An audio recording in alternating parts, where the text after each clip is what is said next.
Americans want government to protect us from foreign enemies and from people in America who might hurt us physically or financially.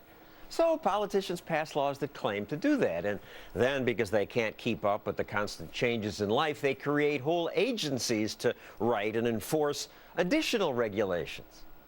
This is the result. 160,000 pages of rules. Some contradict each other. No one understands all of them, and yet bureaucrats keep adding more. Thousands of new pages every month. The regulations might be worth it if they really make us safer, but they don't. Cliff Asness has grown an investment management fund from $1 billion to $50 billion. So I assume this means you're smart, No. But explain why then you say that these financial regulations meant to protect the poor investors who got hurt after the bubble burst do more harm than good. Well, first, let's step back. I don't think that a zero regulation world is right. There's some. I'm a fan of thou shalt not kill. That's pretty good. We all agree that the Constitution's good. Yeah. You can't kill, you can't rob. And classical economics recognizes the need for some regulation. I won't do an economics lecture, but things like externalities, they're called, tragedies of the common, free rider problems do call for some regulation. The problem is when you take a politician, particularly a progressive politician, and teach them these words. They tend to see an externality everywhere. They tend to see these things everywhere. A lot of that has to do with their own incentives. To become a more famous politician, you don't get more famous by saying, actually, everything's fine. You get more famous by passing a bill with your name on it. And let's just back up, because you're talking about externalities. One is pollution, for example. Pollution is a classic example. My factory pollutes your lungs, goes to many states. The regulation is reasonable against that. To some degree, and depending on the situation. I have an even simpler example of an externality, speed limits. If you were, you might think a libertarian would be against speed limits because how dare you tell me what to drive? I am a libertarian.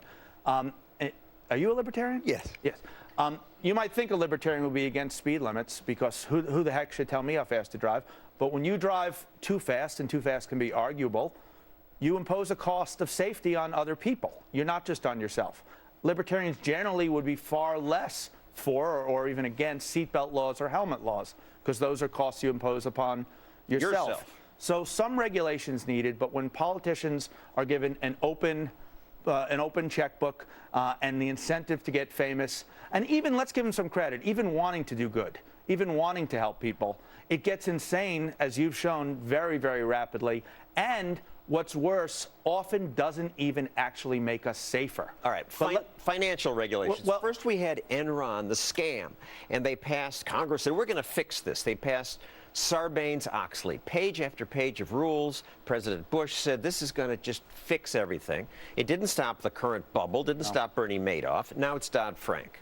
They say that's going to fix things. Well, there are things that sadly will never fix.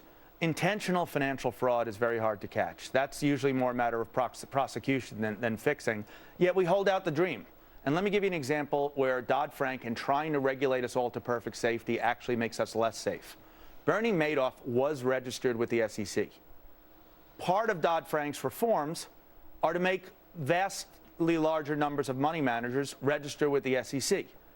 The SEC is well-meaning. The people who do these inspections and they're trying to find fraud, they're competent people, but intentional fraud, is very difficult to find. These are smart people trying to fool them, and it's very difficult to check every company.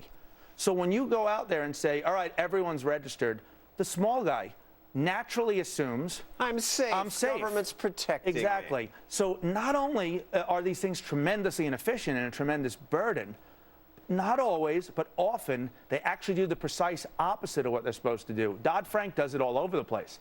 Dodd-Frank claims to end too big to fail, the idea that we'll bail out companies that are really important to the economy. I've read annoyingly large amounts of the bill. I have yet to find where they end it. In fact, I think they instantiate it forever. They declare some institutions systemically important. That's kind of a phrase they made up. Sounds like too big to fail. And they kind of promise these things won't fail. That's bad in two ways. It's bad for the classic way because they gamble with other people's money because they'll be bailed out. But imagine they do fail. Imagine the unthinkable happens. How much worse is it to have a company fail that everyone knew might fail than it is to have a company fail that the government kind of said, we got your back?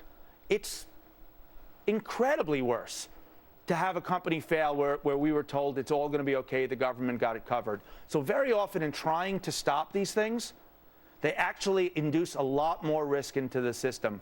So regulation stinks because it makes us inefficient, but it also stinks because it often gets it backwards.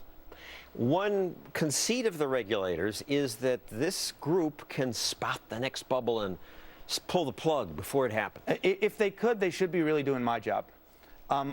We try to make our money from a lot of little things by pricing things a little bit better.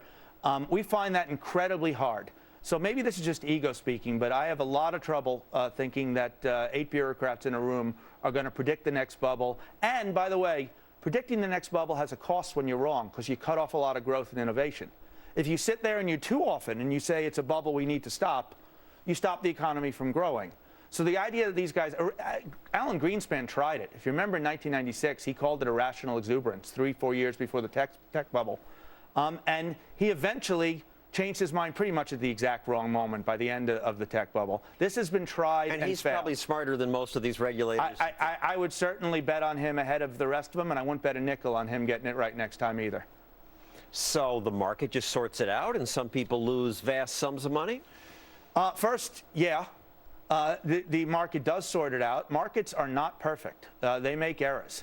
They are far better than committees of bureaucrats.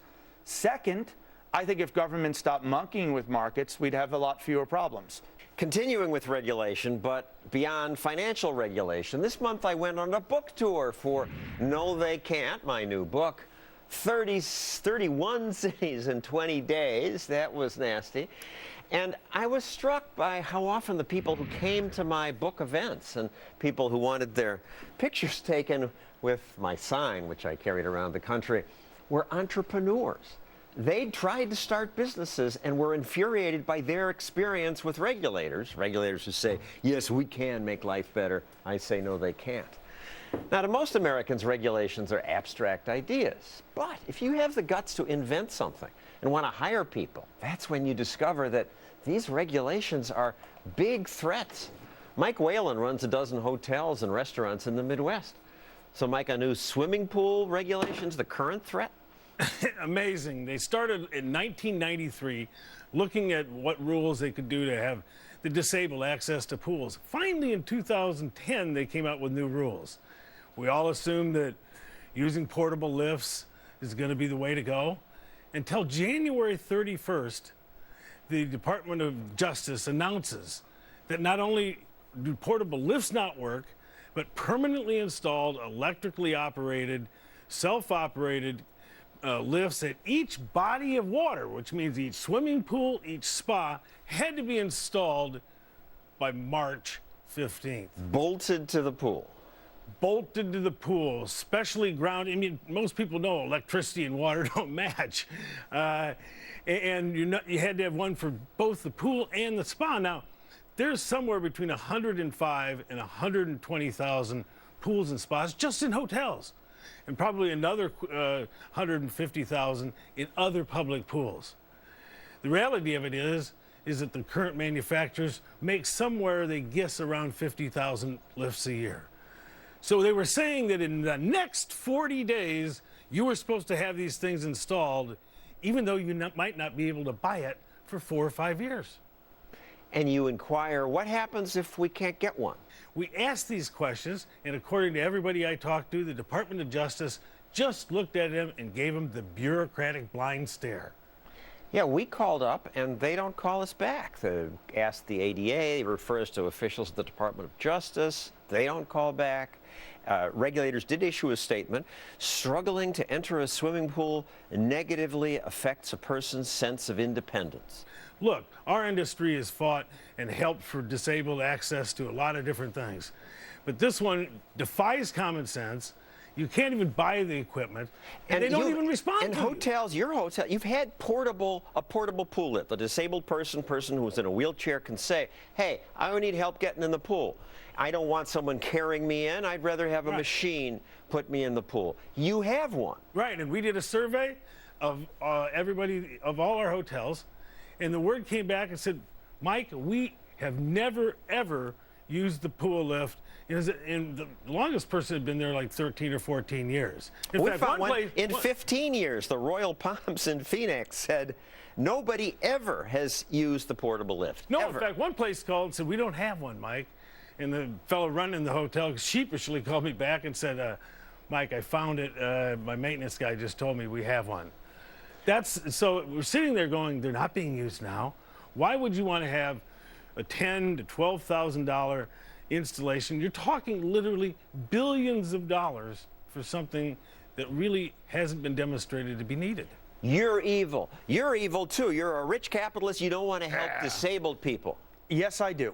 Let me state for the record that I would like the handicapped to lead happier, better lives. This is not the way to do it. Government does this all the time. Again, they hide a cost of big government in terms of regulation. Here would be for someone else to pay. For someone else to pay, which of course is all of us. It's not that different than taxes. It shifts around who pays it a little bit. But I'm not saying I would be for this. It would still be ridiculous to require lifts everywhere. But an honest way to do this would be for them to say, we're going to tax everyone more, and the government's going to pay for lifts everywhere. That's not my idea of a good idea, but it would be honest and straightforward. It's the same thing. When they impose the cost on Mike, it's partially borne by him, but it's also partially borne by all his customers. They have taken big government and hidden it in terms of regulation. And $55,000 fine if you're not compliant. $55,000 fine. And you're subject to drive-by lawsuits by private individuals that you can't get civil damages under federal law, but you can get attorney's fees. So you live in a land of perpetual outlawry. I mean, and I think that's when you look at that pile of regulations over there, no matter how hard you try, no matter how good your heart is, you're probably always somewhere violating some statute.